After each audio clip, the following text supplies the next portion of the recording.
boy here who's looking like he's 12 years old, but he's Asian. This guy's actually 40. Questioning my life at 40 from Daily Kenji. I can't believe this guy is 8 years older than me. Asian genetics are different, bro. It's like the opposite of Latinas. Latinas turn into a pile of sludge at 35. When I was 20, I thought my life was already figured out. I got into UC Berkeley. People told me I was smart. Ooh. Teachers believed in me. Yeah, teachers that I was spending hundreds of thousands to be there for told me I was really smart. Oh, okay, great. And honestly, I believed in myself too. I think I was convinced that I would become successful. Maybe a doctor, maybe an engineer, something even bigger. Like a fat doctor. I never once imagined that I would be making YouTube videos while living with my parents. Like, guys, like, that's fucking rough. You know, like, that's really fucking rough. And this guy's Asian. He has the intellect buff. You know, he's not white and he's smart. So the DEI program's still incentivized to hire him. And he's still living with his parents. That's crazy, bro. Life had very different plans, I guess. Jesus. One of the hardest... Bro, no wife, no kids at 40, living at home with your parents, making YouTube videos. I mean, bro, that's rough. Open his stream in a private tab. Okay. Things I've ever experienced was watching my identity slowly disappear. Growing up, being the smart kid became part of who I was. Then I got into Berkeley. Suddenly, I was not special anymore. Can I tell you guys the God's honest truth? Incredibly intelligent children are actually special needs. Do you agree or do you disagree? I'm about to spit some bars at y'all. Yes, I agree. Great. I'm going to explain why to everybody who doesn't agree. So I was a very incredible, very intelligent child. I was in the GATE program, the Gifted and Talented program. You know, I got straight A's through all of elementary and the beginning of middle school. I never had to study. And the problem is that from an early age, I never experienced anything challenging whatsoever because everything came to me naturally, which prevented me from doing one thing that is essential to actually being successful in the academic system, which is I never learned how to study. Never once did it. Never once needed to do it. And that prevented me from being able to solve things later in life, later in school, that required a predetermined amount of research. So like, for example, in math, if you know 1 times 1 plus 1 is 2, you can know that 2 plus 2 is 4. Because with pre-existing knowledge, you can solve issues that you haven't faced before. Or if 2 times 2 is 4, you'll know that 4 times 4 is 16. Because you can use the same principles of the system that is taught to you, and you can expand that to future problems that you have not faced yet. Whereas in history, you cannot know something until it's taught to you. So like, for example, if you were to know that World War II was like between 1939 and 1945, and you know the Battle of Midway happened in World War II, you know it's somewhere in between those two dates, but you won't know the day, you won't know the specific year. You can guess, but you can't know. And that's when I really started struggling with like history and like calculus, or even like, you know, chemistry, because even though I know that like H2O is water, I won't exactly know how to make carbon monoxide or what iron is, because you can't know these things until you are taught them. And so I was someone who should have been told, even though, sweetheart, you know all of these things, you still need to learn the ability to study.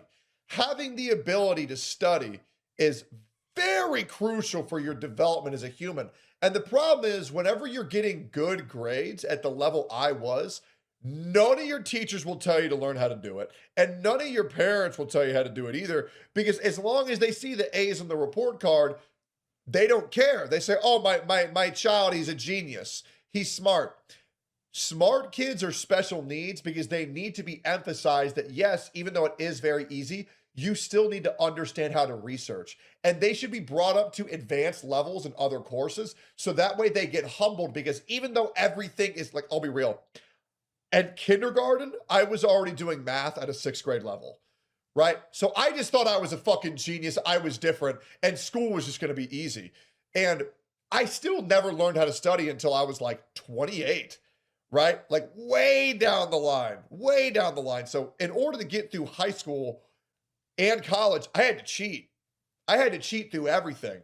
I would get my fucking girlfriend at the time to do all my fucking work. And then I broke up with her, went to college, got another girlfriend, made her do all my work. And like, I would do the thing where I would like write down my answers on like a fucking Coke can or on my leg or in my calculator, or find the fucking teacher's like fucking Q&A list. I never learned how to study, and studying is so important, especially for things like understanding like politics and like the, like societal standards of the world, and like doing social commentary. Because when you don't understand how to study, that's when you become like a liberal, and that's when you become libtarded, and you just accept things for what they are because you don't want to do your own research in the background. And I realized that I had that issue, you know, a while ago, and I've been working on that, and I'm done with that process. I'm a well-researched individual now.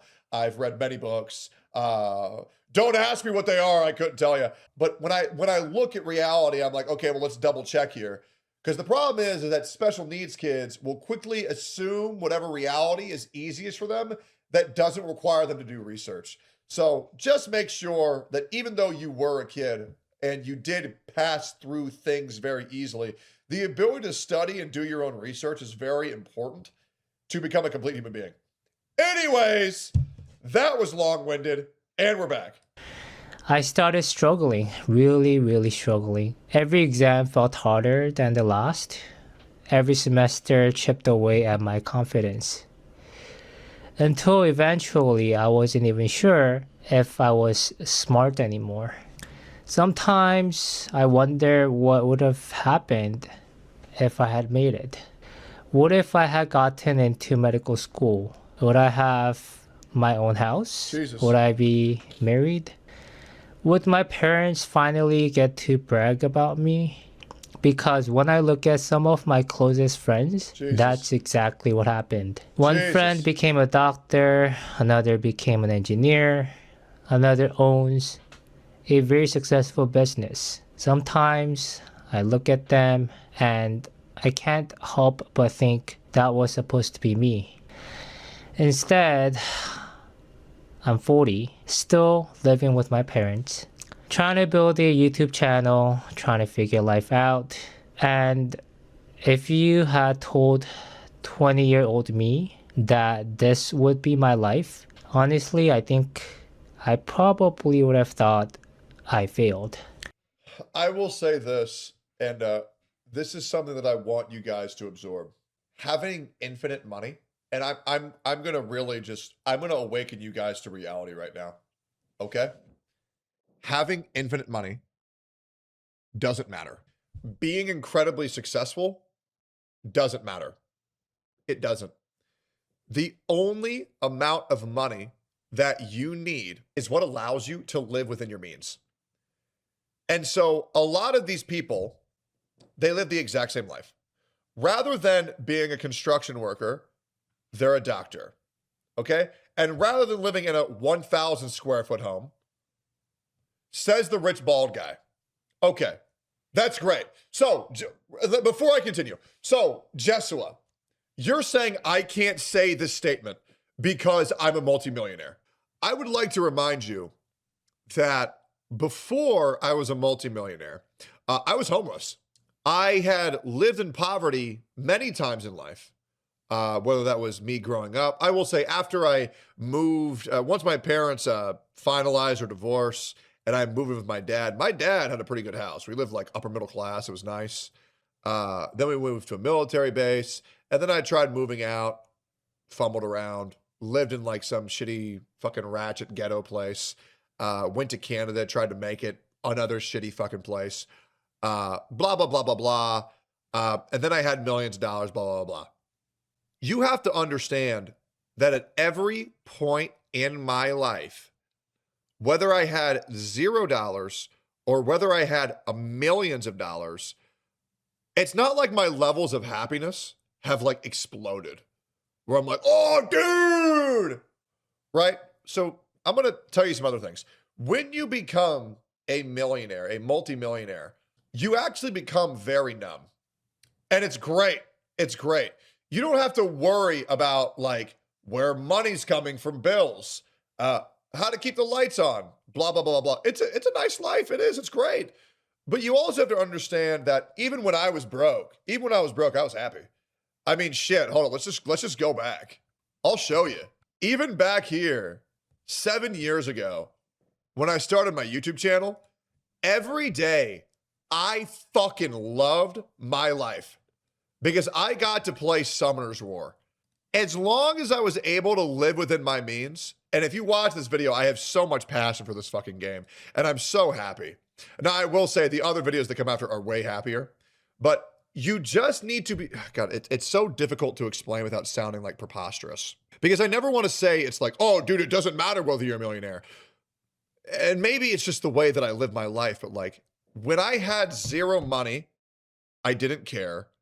When I have now a lot of money, I still don't fucking care. I think my issue right now is that when I was poor or when I was rich, I feel like I'm different from a lot of people on earth because a lot of people are pussies. Like a lot of people don't have the well to draw from when things suck to lock the fuck in and make it via any means possible. And for me, I always saw hardship as a goal, not something that's like holding me back. Like even when I was broke as fuck, you never understand the levels that just getting another meal would get me to. And, you know, this is going to sound very absurd. Oh, this is going to get me so much hate on the internet.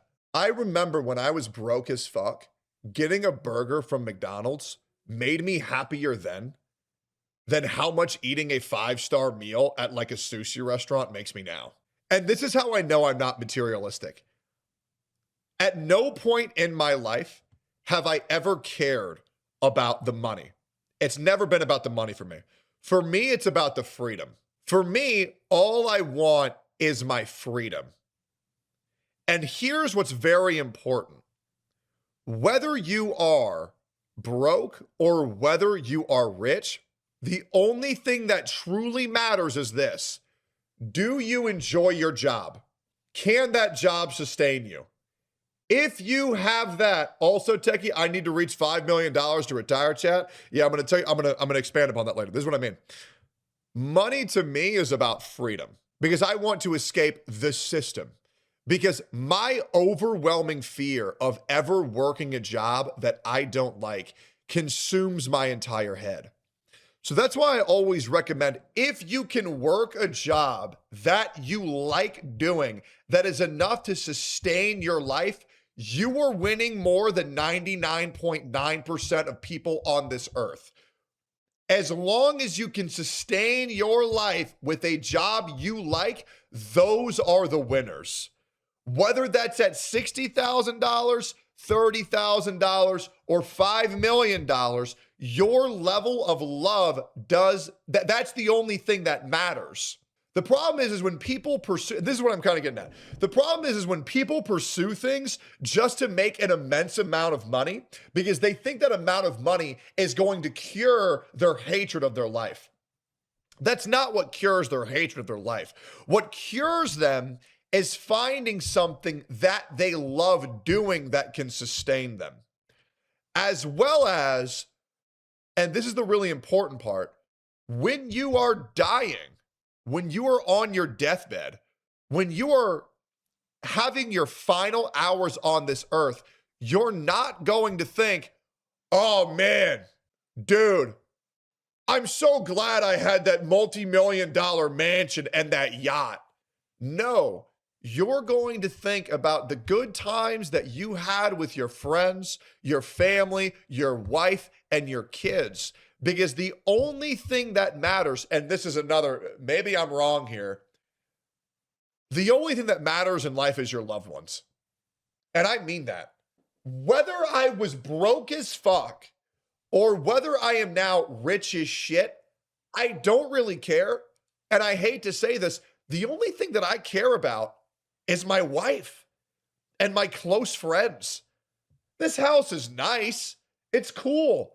But I'll be honest, I only use like 20% of it anyways.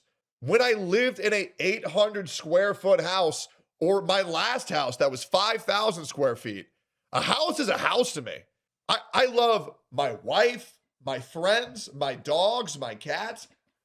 Chasing material things for acquiring ultimate wealth, it's just pointless. It really is. So what I'm saying is, don't pursue infinite wealth. Just chase meaning and things that actually resonate with you. Because this whole ideology of I'm only going to be happy if I'm living in Bermuda on a yacht and I have 18 hookers around me. But I get so bummed when I see people who are like, oh, dude, like, I just wish I had, like, I wish I had this car, or I wish I had this house. And it's like, do you need it? No.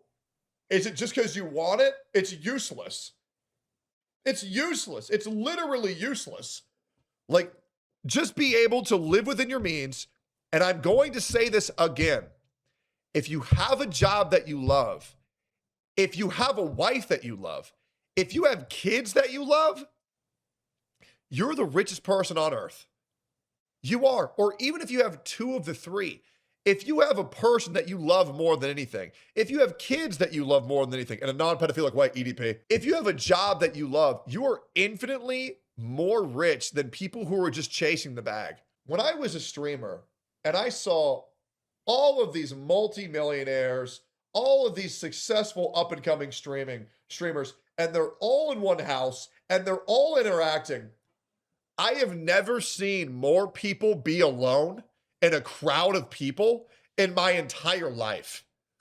Because I knew when I was looking at all these people, it takes one hate thread for all of them to disappear. It takes one bad stream for all of them to disappear. Don't try to live this celebrity lifestyle. They're all fake anyways. Being a streamer is gay as fuck because it's all surface level relationships. These people aren't going to come to your fucking funeral. Live within your means. Find a job that you love. Find a woman that you love or a man that you love. Don't be gay. And have some kids. Because I mean this on my whole soul. Chasing the bag will lead you to misery. A blue-collared worker with a wife and children that love him is infinitely more rich than Billie Eilish, who sold her soul to Hollywood. And that is the God's honest truth. Now, for me, let me tell you why I chase the bag. I'm unemployable after all this, guys. And I know this. I'm not getting a job. There's no way. There's no way that any industry, there's no way that any corporation is ever going to hire me. Because my entire purpose is to say the things that would get normal people fired from their jobs.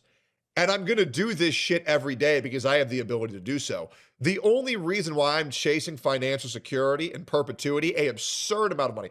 Guys, I'll be real. I'm trying to get $5 million fucking dollars. Because once I have that, I live off my investments for the rest of my life. Because I want to be able to take care of my wife and my kid. Now, if I could have a job, I really wouldn't mind working it if it meant the safety of my wife and future children, of course. But sorry, this video really sent me because it bothers me. It bothers me when I see people like this, or when I see people in chat who like, oh, dude, if I had this car, then I'd be happy. Oh, if I had this house, then I'd be happy. Oh, if I had this thing, then I'd be happy. None of these things are going to make you happy. This fucking bust of Marcus Aurelius isn't what makes me happy in the morning. This bald eagle isn't what makes me happy in this morning. That's not what makes me happy. This couch, this house, it's not what makes me happy. What makes me happy, unironically, is my wife. I love my wife. I love my dog. I love my cat. My cats, sorry. Dude, I even love my community. I'm so blessed that my community is people that I actually like. And this isn't by chance, it's by design. I have been removing motherfuckers that suck because the only thing that matters is me enjoying my job. I'm not going to pander to retards in my community that I don't like just because I'll be real, guys. If I never banned anyone, if I networked with everyone, would I make more money? Yes, a lot more. If I was more PG from the beginning, would I make more money? Yes, a lot more. But I don't want facts in my chat. But I just feel awful for these people who think I'm a loser because I live at home. I'm a loser because my job only makes 40K. Okay, well, do you love your parents? Do they want you there? There are some scenarios where it's okay to live with your mom and dad, especially if they want you there and you want to be there. If you're helping with the fucking family, if your parents are sick, take care of them. It's noble, but it's all in context. People think that just like if you don't make millions of dollars, you're a loser. If you live at home, you're a fucking loser. As long as you are happy, that's all that matters. As long as you are living within your means and you are happy with your life, great. But the other problem is they get confused with short-term happiness. Like, well, I played League of Legends all day and I enjoyed myself. Well, you're just a fucking loser. You are. But just chase meaning. Don't chase value. Anyways, I got to stop ranting about this. I know a lot of people think I'm going to be like, oh yeah, says the millionaire. Bitch, I lived both lives and I found happiness in both. Like, for example, last thing. When I was poor, when I was middle, when I was rich, you know what I loved more than anything? My best friend, Edric. We've been best friends since I was 16 years old. I've called him almost every day for 16 fucking years. There are, 3 constants in life: death, taxes, and my best friend, Edric. And I'm going to call his ass every fucking day. And he's a person who provides meaning to my life. And whether I'm sad, whether I'm happy, no matter what it is, I know he's always going to be there. And people like that, finding people like that, a lifelong friend, guys, and I mean this, and you guys probably agree, a lifelong friend is worth more than $1 million. It is. I wouldn't sell that. I would not sell Edric for my life for $1 billion, even when he's being retarded. I love that motherfucker. He is one of the core staples of my entire life. I love that man. And things like that, you can't put a price tag on. Sorry, I just feel so bad when people think that their life is over because they didn't get a good job. It sucks. It's like, no, bro, there's way more to life than just getting a good job. Sorry. Anyways, rant over. Back to this guy. I feel awful for this guy. I do. I feel awful for this guy. After I dropped out, I spent years doing almost nothing.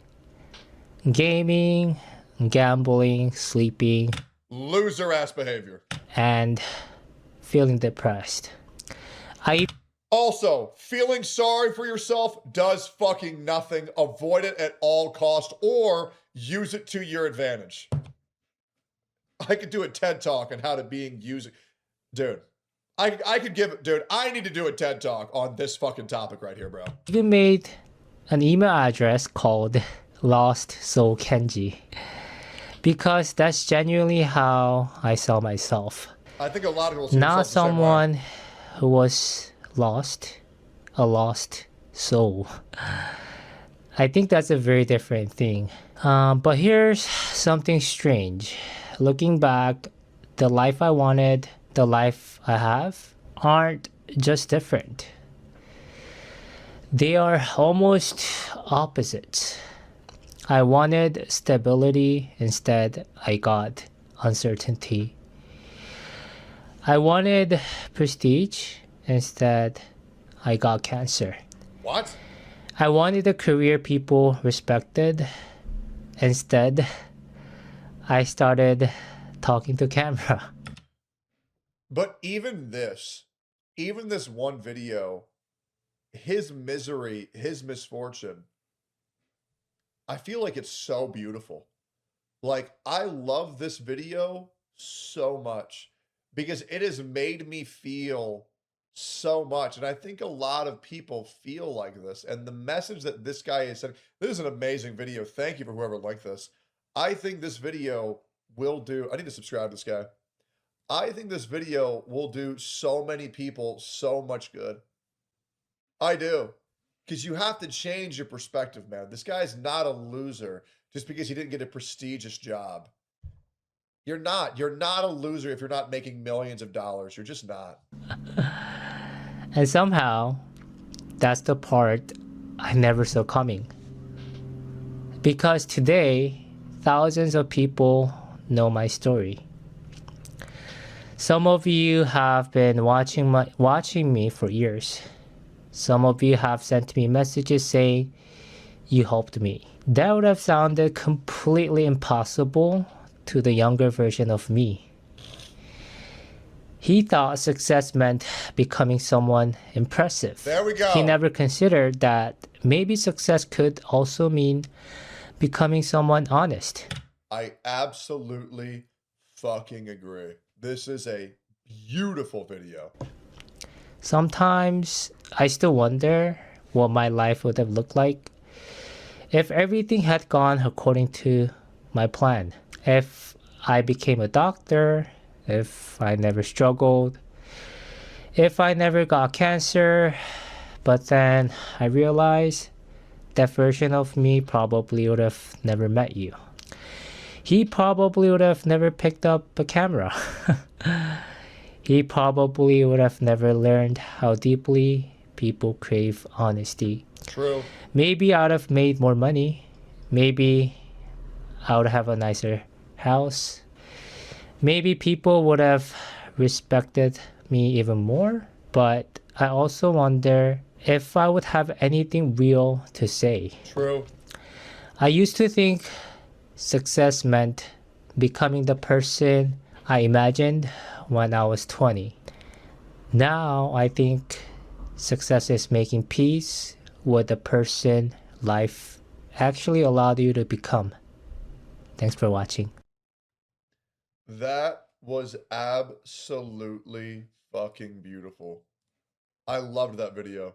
Have the ability to make enough money to live within your means, find a woman, marry him, get them pregnant, have kids. Life won. That easy.